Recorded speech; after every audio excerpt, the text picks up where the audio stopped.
की तरफ से, फिरका परस्त तंजीमों की तरफ से जो मजालिम ढाए जा रहे हैं, जो नाइंसाफियों के दौर से हमको गुजरना पड़ रहा है, मेरे अजीज दोस्तों, मेरे बुजुर्गों, मेरी इज्जतदार माँ और बहनों, मेरी आपसे गुजारिश है कि उत्तर प्रदेश में मुसलमानों को अपनी एक सियासी लीडरशिप बनाना जरूरी है और ये लीडर आपकी दुआओं से, आपके वोट से बनेगी तो यकीनन भारत मजबूत होगा, उत्तर प्रदेश में मजबूती आएगी, फिरका परस्ती में कमी होगी और जो मुसलमानों को उनका हक नहीं दिया जाता, हम उन हुकूक को हासिल। साहब ने बताया कि आपकी विधानसभा में यहाँ पर बहुत से मसाइल हैं जिसकी लिस्ट हमको दी गई कि मदरसे जो जदीद कारी है उसके असातिज़ा को 2017 से उन टीचर्स को तनख्वाह नहीं दी गई, किसानों को खाद के लिए कतारों में लगना पड़ता है, लाठियां खानी पड़ती हैं और उनको खाद नहीं मिलती, मजबूरन किसान भाइयों को ब्लैक में खाद खरीदना पड़ता है। मैं पूछना चाहता हूं योगी सरकार से कि किसानों को यहां पर खाद क्यों नहीं फराहम की जा रही है और क्यों ब्लैक मार्केटिंग खाद की हो रही है, फर्टिलाइजर की हो रही है। ये पूरा बाराबंकी का जिला, यहां पर सबसे ज्यादा मेथी की खेती होती है, लेकिन आज तक यूपी में बीजेपी और योगी की सरकार ने मेथी की फरोख्ती के लिए कोई एमएसपी तय नहीं किया गया। मत्था मत्था मत्था पेपरमेंट, मेथा पेपरमेंट सही है, मेथा में पेपरमेंट जो उसका एमएसपी यहां पर तय नहीं किया गया। मेरे अजीज दोस्तों और बुजुर्गों, ये आपके विधानसभा के और बाराबंकी जिले के ये मसाइल हैं। अक्टूबर में यहां पर सरयू नदी के किनारे जितने गांव थे, अक्टूबर में इतनी बड़ी बारिश हुई, आप देखते हैं कि गन्ने की खेत मुतासिर हुई, क्या क्या वहां पर किसानों को तकलीफ नहीं उठाना पड़ा। उसका जो काम था वो काम भी योगी सरकार मुकम्मल नहीं कर सकी। मेरे अजीज दोस्तों और बुजुर्गों, इस जिले में बड़ी तादाद में हमारे अंसारी भाई रहते हैं, वो मेरी इस बात से मुत्तफिक होंगे कि हैंडलूम और पावरलूम को बुरी तरह से मुतासिर करके रख दिया गया, बल्कि एक्सपोर्ट पॉलिसी में तब्दीली के बाद आज उनको बहुत बड़ी तकालीफ और मुश्किलात का सामना करना पड़ता है। मेरे अजीज दोस्तों और बुजुर्गों, हमारे अंसारी भाइयों को आज आप देखते हैं कि बिजली की कीमतों में इतना इजाफा कर दिया गया कि आज वो अपना पावरलूम और हैंडलूम की वो छोटी इंडस्ट्री को भी नहीं चला पाते। यानी हर महाज पर बीजेपी की सरकार हर महाज पर नाकाम साबित हो गई।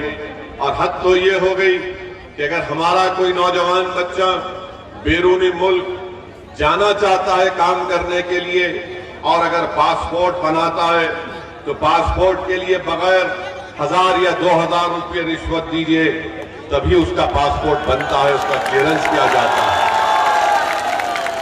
और मोदी जी दिल्ली में बैठकर बोलते ना खाऊंगा ना खाने दूंगा, मगर यूपी की पुलिस को खाने दूंगा।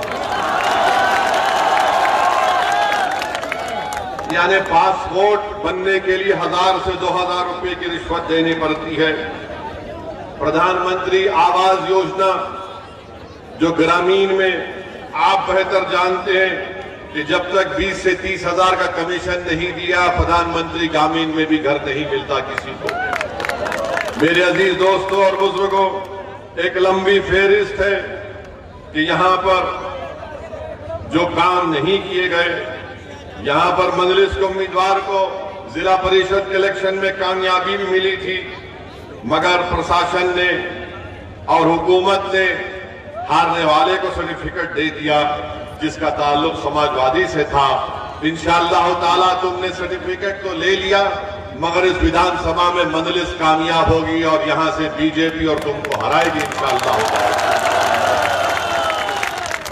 मेरे अजीज दोस्तों और बुजुर्गों, ना सिर्फ ये बल्कि यहाँ पर जो जिला दवाखाना है वहां पर हमारे महिलाओं को अगर वो प्रेग्नेंट होती हैं, हामिला होती हैं, तो उनको वहां पर कई वैकेंसियां हैं डिस्ट्रिक्ट के अस्पताल में, मगर योगी सरकार उन वैकेंसीज को पूरा नहीं करती।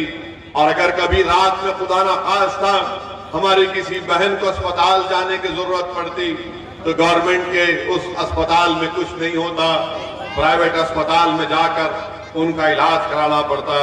मेरे अजीज दोस्तों और बुजुर्गों, मेरी इज्जतदार माँ और बहनों, मैं आपको ये भी बताने आया हूं कि पिछले 5 साल से बीजेपी की सरकार है और एक मंसूबाबंद तरीके से बीजेपी ने मुसलमानों में जो हमारे कुरैश बरादरी है और अंसारी बरादरी है, जो मुनकर भाई है, उनको माशी तौर पर बर्बाद करने की पॉलिसी बनाई गई। उनको बेरोजगार करने की पॉलिसी बीजेपी बनाती रही।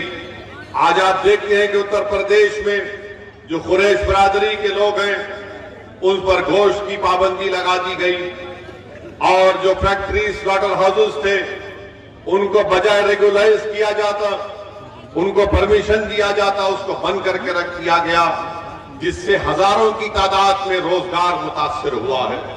और फिर हमारे अंसारी भाई हैं, पावरलूम और हैंडलूम का मामला है, एक्सपोर्ट पॉलिसी बदल दी गई और उस एक्सपोर्ट पॉलिसी के बदलने की वजह से और बिजली में उसकी कीमतों में इजाफा करने से आज आप देख रहे हैं कि ये लोग भी आज परेशानी के आलम में अपनी जिंदगी को गुजार रहे हैं। यही बाराबंकी के जैदपुर शहर में वो विधानसभा भी है, वहां का हैंडलूम मशहूर था, मगर आज आप जाकर देखिए सिर्फ 1000 हैंडलूम के बचे हुए हैं, वरना एक जमाने में वहां का जो बनता था कपड़ा वो सारी दुनिया में जाता था। इसका जिम्मेदार कौन है? इसका जिम्मेदार बीजेपी की सरकार है। मेरे अजीज दोस्तों और बुजुर्गों, वहीं पर आप देखते हैं कि पुलिस के जरिए से कस्टोडियल डेथ होती है, उस पर बीजेपी की सरकार कोई हरकत नहीं करती, बल्कि जिम्मेदारी के साथ कह रहा हूं कि अफसोस इस बात का होता है कि अगर कस्टोडियल डेथ में मरने वाले का नाम अगर मुसलमान होता है तो हुकूमत की तरफ से उन पुलिस अहदेदारों पर कोई कार्रवाई नहीं की जाती। गोरखपुर में गुप्ता साहब को पुलिस कस्टडी में पुलिस के जुल्म से उनकी मौत वाक़ हो गई, हमने भी उसका कंडेम किया, उसकी मजम्मत की। तो प्रदेश के मुख्यमंत्री गुप्ता परिवार के पास पहुंच जाते हैं, 50 लाख का चेक देते हैं और उसके बाद उन खाती पुलिस वालों को सस्पेंड के साथ गिरफ्तार भी कर लिया जाता है। लखनऊ में एक आलाजाद के बच्चे का गलत तरीके से एनकाउंटर करके उसकी मौत के घाट उतार दिया जाता है, हमने भी उसका कंडेम किया, मगर वो बच्चा आलाजाद का था, इसीलिए मुख्यमंत्री ने उन पुलिस वालों को सस्पेंड के साथ गिरफ्तार भी कर दिया। मगर अब यही बीजेपी की सरकार में अल्ताफ नामी बच्चे को कासगंज की पुलिस स्टेशन में उसको लाया जाता है, इसलिए लाया जाता है पुलिस की तरफ से कासगंज की कि उस पर एक इल्जाम लगा दिया गया कि वो किसी एक बच्ची को लेकर भागा था। और जब अल्ताफ को कासगंज के पुलिस स्टेशन में लाया गया, मेरे अजीज दोस्तों और बुजुर्गों, 24 घंटे से कम वक्त में उसकी लाश को उसके वालिद के हवाले कर दिया गया, ये कहकर के अल्ताफ ने कासगंज के पुलिस स्टेशन के बैतुल खला में टॉयलेट में एक 2.5 फीट की नल की टूटी से अपने किसी कपड़े के तागे को निकालकर खुदकशी कर ली। मेरे अजीज दोस्तों और बुजुर्गों, मालूम ये हुआ कि अल्ताफ की खुदकशी उस नल के टूटी से नहीं हो सकती 2.5 फीट की। उसका वालिद खुद पुकार कर कहता रहा कि मैंने पुलिस के बोलने पर अपने बेटे को पुलिस स्टेशन लेकर गया। आप बताइए कि पुलिस स्टेशन में अल्ताफ को मार दिया जाता है और कोई एक्शन नहीं लिया जाता सिवाय इसके कि उनका ट्रांसफर कर दिया गया या उनका सस्पेंशन हो जाता है। कोई अल्ताफ के परिवार से जाकर ना मुख्यमंत्री मिलते हैं, ना ये बड़ी बड़ी सियासी पार्टियां जो अपने आप को सेकुलर कहती हैं, उनके लोग जाकर अल्ताफ के पीड़ित परिवार से मुलाकात नहीं करते, ना उनके भाषणों में अल्ताफ की मौत का जिक्र होता है। मेरे अजीज दोस्तों और बुजुर्गों, मीडिया ने ये देखना लिखना भूल गई कि जो इस बच्ची के अल्ताफ पर इल्जाम था कि उसने उस बच्ची को लेकर भागा था, वो कम उम्र नहीं थी, वो 18 साल से बड़ी उम्र की लड़की थी, मगर अल्ताफ की जान चले गई।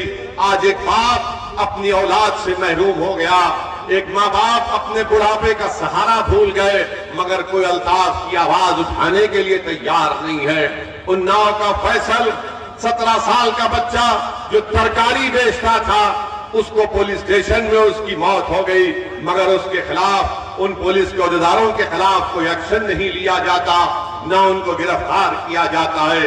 आखिर क्या बात है कि अगर मरने वाले का नाम मुसलमान है तो कोई सियासी जमात बशमुल बीजेपी और दीगर सियासी जमातें उस पर रिएक्ट नहीं करती।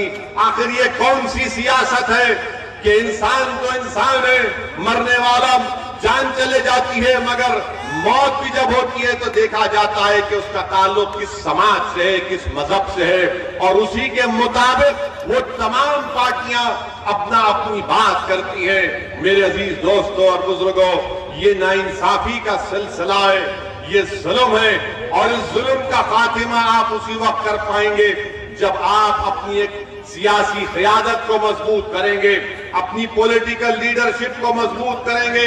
याद रखो उत्तर प्रदेश के मेरे मुसलमानों, अगर तुम इस जुल्म का खात्मा करना चाहते हो तो सियासी ताकत बनो। मेरे पास कोई जादू की छड़ी नहीं है, मगर मैं तुमसे जो कुछ कह रहा हूं पूरे अखलास के साथ आपके सामने ये कह रहा हूं कि उत्तर प्रदेश हो या भारत हो, यहां पर हमको अगर अपने मसाइल को हल करना है, जमहूरियत और भारत का संविधान आपको इस बात की इजाजत देता है कि आप अपने वोट से अपने कैंडिडेट को कामयाब करें। उत्तर प्रदेश के मुसलमानों, क्या तुमने नहीं देखा कि कैसे समाजवादी ने यादवों को मुत्तहिद किया और समाजवादी पार्टी के बाप और बेटे मुख्यमंत्री बन गए? उत्तर प्रदेश के मुसलमानों, क्या आपने नहीं देखा कि कैसे काशीराम ने अपनी जिंदगी को अपने दलित समाज को उठाने के लिए लगा दी? आज उस समाज का एक नहीं कई मर्तबा बहन जी उसके मुख्यमंत्री बन गए उत्तर प्रदेश की। उत्तर प्रदेश के मुसलमानों, क्या तुम नहीं देख रहे हो कि उत्तर प्रदेश में ठाकुरों की एक सियासी ताकत है? उत्तर प्रदेश के मुसलमानों, क्या तुम ये नहीं देख रहे हो कि ब्राह्मण समाज की एक सियासी ताकत और अहमियत है? उत्तर प्रदेश के मुसलमानों, क्या तुम नहीं देख रहे हो कि राजभर और बनियों की एक सियासी ताकत है? उत्तर प्रदेश के मुसलमानों, बताओ क्या कुर्मियों की ताकत नहीं है? ये बाराबंकी का जिला है, यहाँ पर समाजवादी के बहुत बड़े बेनी प्रसाद वर्मा लीडर होते थे। क्या बेनी प्रसाद वर्मा ने अपनी जिंदगी नहीं लगा दी यहाँ पर कुर्मी समाज को उठाने की और उनकी सियासी ताकत दिखाने के लिए? बताओ उत्तर प्रदेश के मुसलमानों, तुम 19% हो और उसके बावजूद भी ना तुम्हारी वोट की अहमियत, ना तुम्हारी जान की कीमत, ना तुम्हारे मसाइल का हल, ना नौजवानों के लिए रोजगार का कोई मसला। पुलिस का जुल्म होता है तो कोई आवाज नहीं उठाता। उत्तर प्रदेश के मुसलमानों, अगर ये तमाम मसाइल की आपको शिकायत है तो मेरी आपसे गुजारिश है कि मर्ज का इलाज हमारे पास है, ये मर्ज का इलाज हमारे पास है, और उस मर्ज का इलाज न समाजवादी पार्टी के पास है, न कांग्रेस के पास है। इस मर्ज का इलाज, ये मर्ज याद रखो, ये मर्ज बहुत बढ़ चुका है, ये मर्ज, ये डिजीज बहुत बढ़ चुकी है। अब इस मर्ज का इलाज करना है। इलाज आप कैसे करेंगे?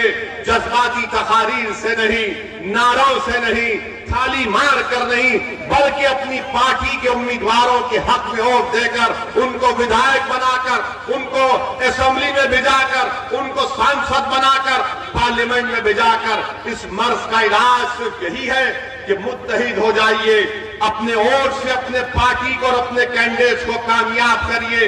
बेनी प्रसाद वर्मा ने जिंदगी लगा दी अपने कुर्मी समाज को उठाने के लिए। आज उत्तर प्रदेश में कुर्मी समाज को इज्जत की निगाहों से देखा जाता है। बताओ उत्तर प्रदेश के मुसलमानों, तुम्हारी जान की कीमत नहीं, तुम्हारी वोट की अहमियत नहीं, तुम्हारे कोई मसाइल पर नहीं किया जाता। और जब कभी चुनाव आते, अब आ रहा है विधानसभा का चुनाव, तो ये हमारे कौम में जो दल्लाल हैं, जिनको आप दल्ले कहते हैं, ये तमाम के तमाम दल्ले आएंगे और उत्तर प्रदेश के मुसलमानों से कहेंगे ये हमारी जिंदगी और मौत का इलेक्शन है। कहेंगे, कहते हैं ना कि हमारी जिंदगी मौत का इलेक्शन है मुसलमानों। क्या 2014 का इलेक्शन जिंदगी मौत का नहीं था? क्या 2007 का विधानसभा का चुनाव जिंदगी मौत का नहीं था? क्या 2002 का विधानसभा का चुनाव जिंदगी मौत का नहीं था? क्या 2017 का चुनाव जिंदगी मौत का नहीं था? क्या 2019 का चुनाव जिंदगी मौत का नहीं था?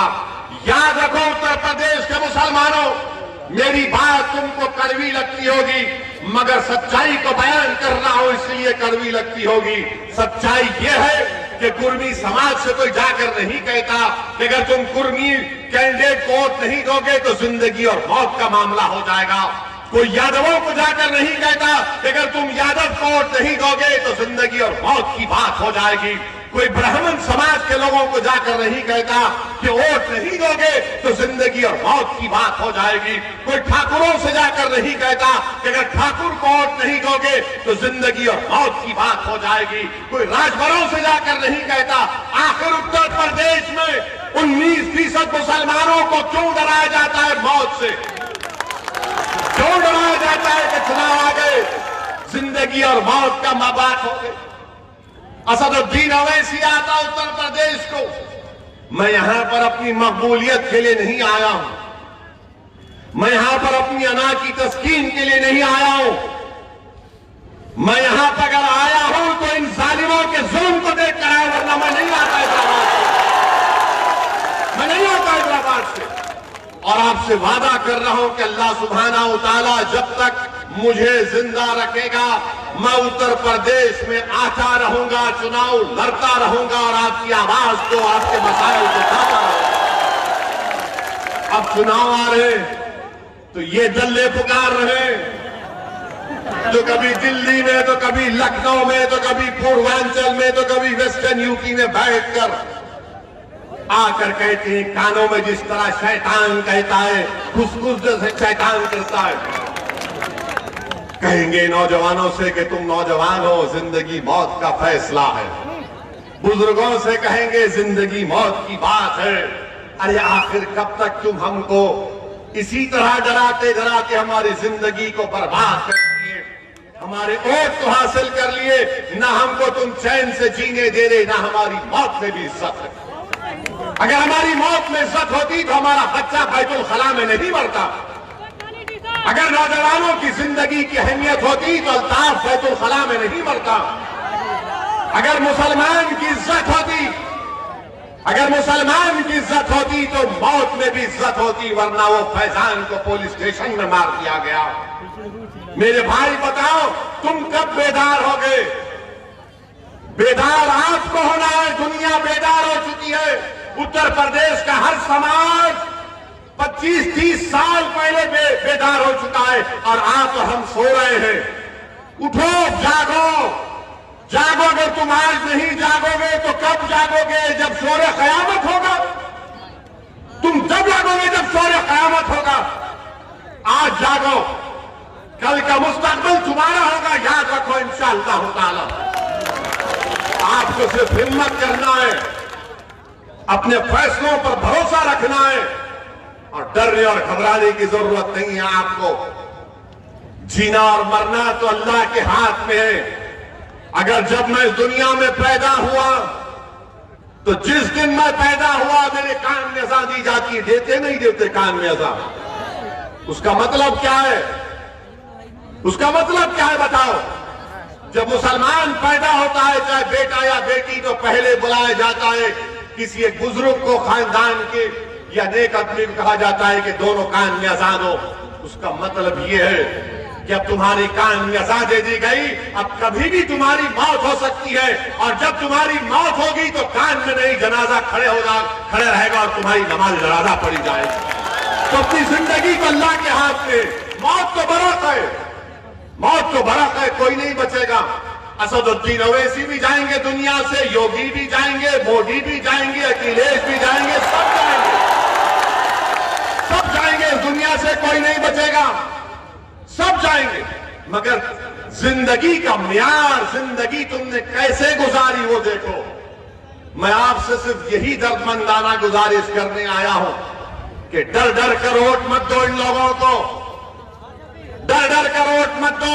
ये कुछ नहीं किए, वोट तो ले लिए, बताओ वोट तो ले लिए, हासिल क्या किया।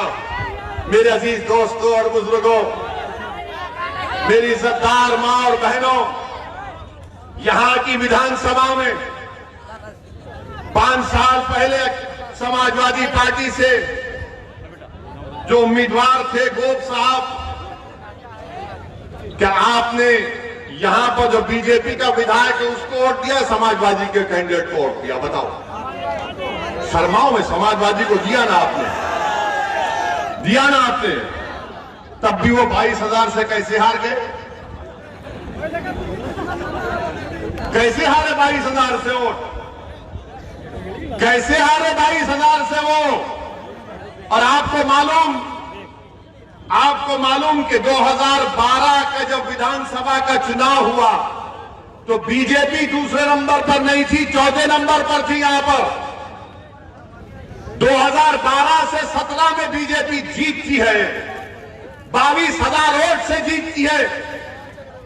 आप तमाम मुसलमानों ने वोट दिया, मगर बीजेपी को नहीं दिया, आपने किसी और को दिया। इस बुनियाद पर दिया कि जिंदगी मौत की बात है, जिंदगी मौत की बात है, आपने दे दिया, झोली भर भर कर दी। उसके बावजूद भी यहां से वो हार गए। क्यों हारे? इसलिए हारे कि समाजवादी पार्टी को दूसरों का वोट नहीं मिला। यह हकीकत है, इससे कोई इनकार नहीं किया जा सकता। लोकसभा का चुनाव हुआ 2019 का, यहां से बीजेपी के एमपी उम्मीदवार जीत गए, 1 लाख वोट से जीते। अब बताओ क्या आपने वोट नहीं दिया था? यहां से सपा और बीएसपी का अलायंस था 2019 में, 17 में अखिलेश और राहुल का अलायंस था, 19 में अखिलेश और बहन जी का था, 5 साल पहले विधानसभा में अखिलेश और राहुल का था। जब अखिलेश और राहुल मिले तो 22,000 वोट से हार गए। जब अखिलेश और बहन जी मिले तो यहां से बीजेपी का कैंडिडेट 1 लाख वोट से लोकसभा की सीट पर जीत गया। किसके वोट नहीं मिल रहे इन लोगों को? और आपको क्या है, हम मुसलमान हैं, हमको डालना है। आपके लिए तो ऐसा लग जाता है कि नमाज फर्ज है तो वो तेरे वोट भी इनको डालना फर्ज है। सेकुलर पार्टियों, नमाज फर्ज है, इनको वोट डालना फर्ज नहीं है। उनको वोट डालो जो तुम्हारे लिए लड़ेंगे, जो तुम्हारे मसाइल को उठाएंगे, तुम्हारे बच्चों के स्कूल का मुतालबा करेंगे, जो तुम्हारी तरक्की की बात करेंगे। ये लोग सिर्फ वोट लेते और उसके बाद गायब हो जाते। अब जब मजलिस आकर इलेक्शन लड़ रही है तो हम पर इल्जामात की बौछार लगा दी जाती है। हम पर क्या क्या इल्जाम नहीं लगाते, मगर हमको उसकी फिक्र नहीं है। मैं आपसे सिर्फ यही गुजारिश करने आया हूं कि मुत्तहिद रहिए और अपने वोट का इस्तेमाल करिए। मेरे अजीज दोस्तों और बुजुर्गों, हमारा उत्तर प्रदेश में पहला काम और मिशन ये है कि बीजेपी की सरकार दोबारा उत्तर प्रदेश में ना बने और बाबा मुख्यमंत्री ना बने, बल्कि बाबा गोरखपुर में जाकर मत में बैठे। ये हमारी पहली कोशिश है। और दूसरी हमारी कोशिश ये है कि जहां मजलिस का उम्मीदवार होगा वहां पर उसको कामयाब करने के लिए हम पूरी कोशिश करेंगे। आपका साथ, आपकी दुआओं की जरूरत है। अगर आपका साथ होगा, आपकी दुआएं रहेंगी तो इंशाअल्लाह ताला मजलिस इत्तेहादुल मुस्लिमीन के उम्मीदवार की कामयाबी होगी। हम चाहते हैं कि बाबा दोबारा मुख्यमंत्री ना बने और इंशाअल्लाह ताला हम पूरी कोशिश करेंगे।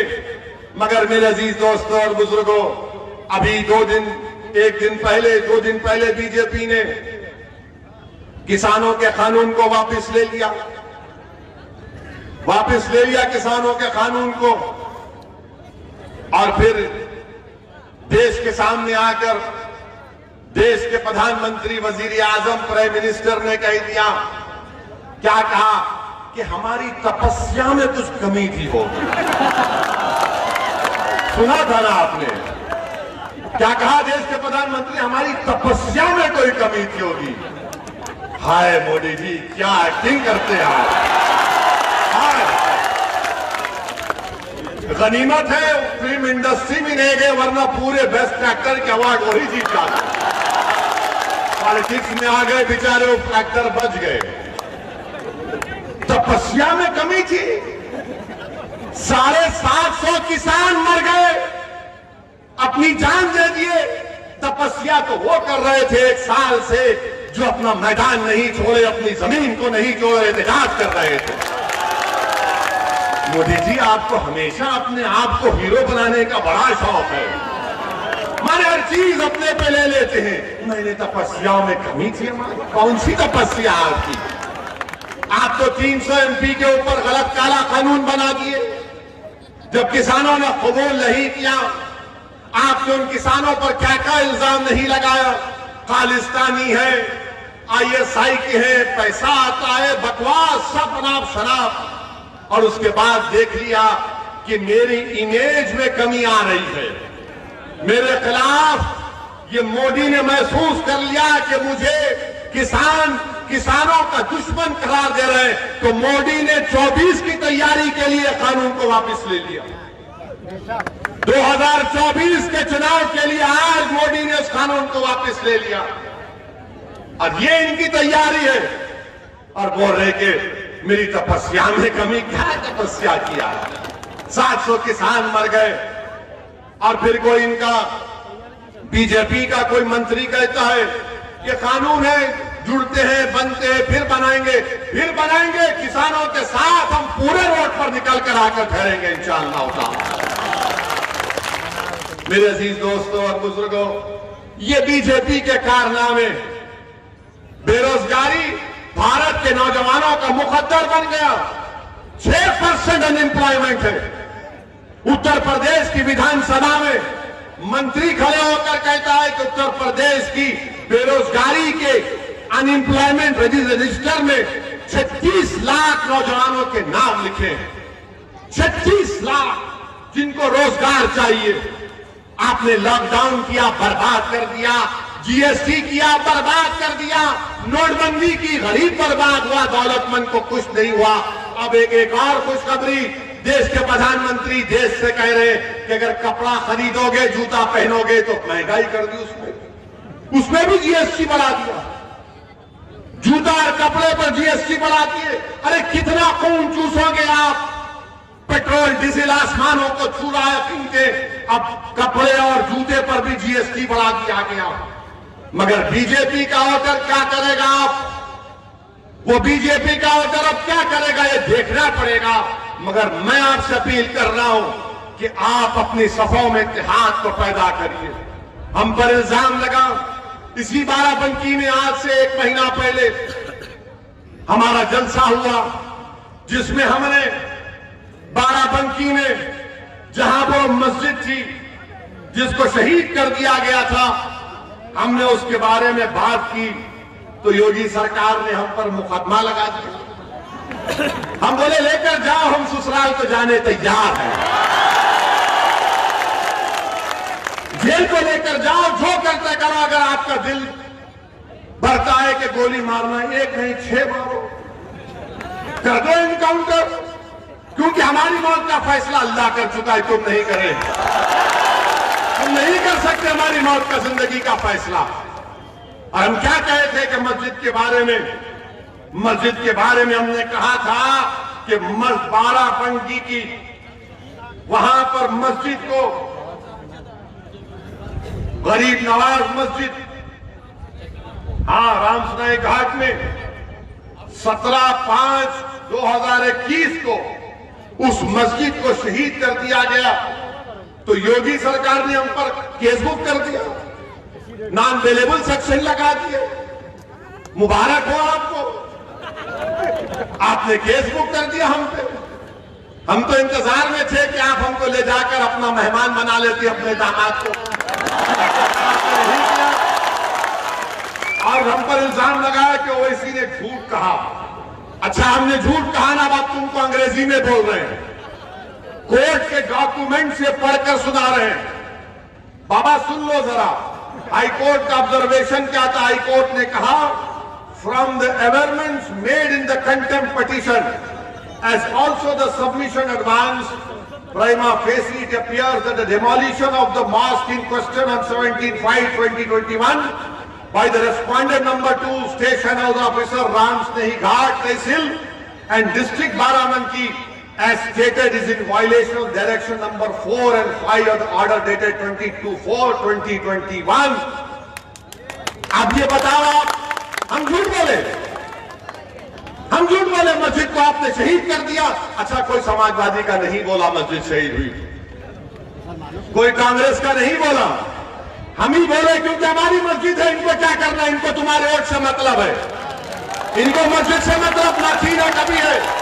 इनको मुसलमानों के बच्चों के स्कूल से मतलब नहीं है, तालीम से मतलब नहीं है, बच्चियों के लिए डिग्री कॉलेज से मतलब नहीं है, अंसारियों के पावर लूम से मतलब नहीं है, कुरैशियों के कारोबार से मतलब नहीं है, मुसलमानों से कोई मतलब नहीं है। मतलब है तो तुम्हारे वोट से सिर्फ, क्योंकि जिंदगी और मौत का बात है। मस्जिद जिंदगी और मौत नहीं है हमारे लिए, मस्जिद तो इबादत गाह है ना हमारी। बगैर किसी वजह के आपने किया, कोर्ट ने कहा, मगर केस हम पर बुक हुआ और आपसे कहा जा रहा वोट इनको दो। मेरे अजीज दोस्तों और बुजुर्गों, मेरी आपसे गुजारिश है कि आप एक अच्छा फैसला लीजिए। वोट डालना आपका अख्तियार है, वो आपका जमहूरी अख्तियार है, मगर हमारा काम आपसे गुजारिश करना है, आपको समझाना है, आपको बतलाना है। और ये बार बार इस बातों में मत जाइए, ये कहेंगे आकर आपसे कि ओवैसी आया है तो बीजेपी जीत जाएगी। अरे भैया, हम नहीं लड़े यहां से तो कैसे 22,000 वोट से बीजेपी जीत गई? हम लोकसभा का चुनाव नहीं लड़े, कैसे जीत गई बीजेपी? जब नहीं बोलेंगे, समाजवादी पार्टी के अखिलेश यादव के परिवार के 3 लोग इलेक्शन हार गए, कोई नहीं बोलता, कैसे हारे वो? मुलायम सिंह यादव साहब, इनके बारे में क्या कहूं मैं? अगर बेनी प्रसाद वर्मा ने मुलायम सिंह और समाजवादी पार्टी के बारे में जो बातें कही हैं, तो समाजवादी पार्टी के लोगों की आज की रात की नींद हराम हो जाएगी। इतनी बातें बेनी प्रसाद वर्मा ने इन समाजवादी पार्टी और मुलायम सिंह के बारे में कही थी। मगर मेरे अजीज दोस्तों और बुजुर्गों, हम आपसे ये अपील करने आए हैं कि मुत्तहिदा तौर पर अपने वोट का इस्तेमाल करिए, डरने और घबराने की जरूरत नहीं है। और हम मोदी जी को भी बताना चाहेंगे, बीजेपी को बताना चाहेंगे कि जिस तरह आपने ये तमाम किसानों के लिए ये 3 कानूनों को, कृषि कानूनों को वापस लिया, हम आपसे इस बात का डिमांड करते हैं कि CAA कानून को भी वापस लिया जाए। क्या आपको मंजूर है? क्या आपको मंजूर है कि CAA का कानून वापस लिया जाए? अरे अगर है मंजूर तो कहो मंजूर, ताकि मालूम हो जाए मोदी जी को, वरना बोलेंगे मैं ही तपस्या किया था।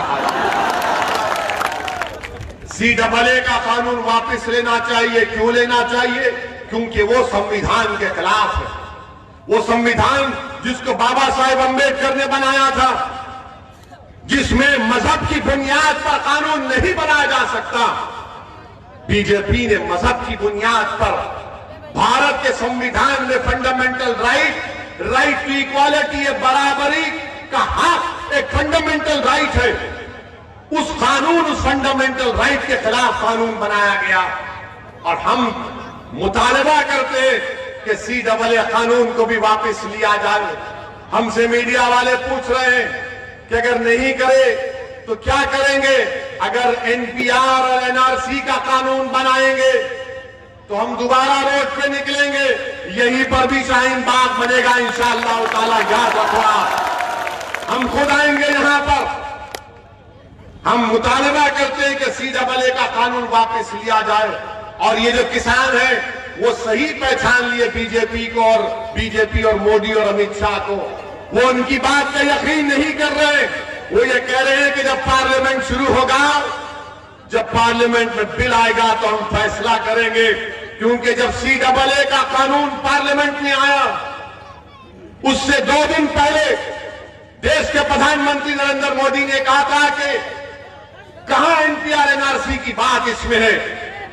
हमको याद थी, हमने पार्लियामेंट में तकरीर की, और जब अमित शाह हमारे सवाल तकरीर का जवाब देने के लिए पार्लियामेंट का खड़े हुए, तो हमने कहा अमित शाह ये तो बता दो एनपीआर एनआरसी होगा नहीं होगा। तो अमित शाह ने खड़े होकर कहा ओवैसी जी एनपीआर एनआरसी तो होगा। हमने कहा तुमने सच कहा और मोदी ने झूठ कहा। बात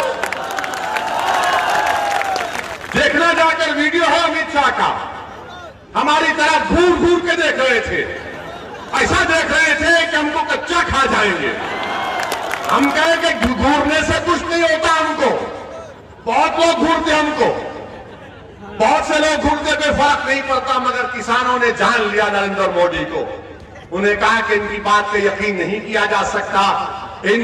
याद रखिए एनपीआर एनआरसी के रूल बनेंगे, और अगर ये होगा तो आसाम में जिस तरह आसाम में लोगों को उनकी शहरियत से महरूम कर दिया गया, वही प्रोग्राम है, वही प्रोग्राम है। इसके खिलाफ आपको आवाज उठाना है। मेरे अजीज दोस्तों और बुजुर्गों, यही चंद बातें थी जो मैंने इखलास के साथ आपके सामने रखा। मेरी आपसे दबंग गुजारिश है कि मुत्तहिद हो जाइए और अपने वोट का इस्तेमाल, मजलिस का इंतखाबी निशान पतंग है, पतंग के निशान पर बटन दबाकर अपनी पार्टी को और अपने इत्तेहाद को कामयाब करिए। अस्सलाम वालेकुम।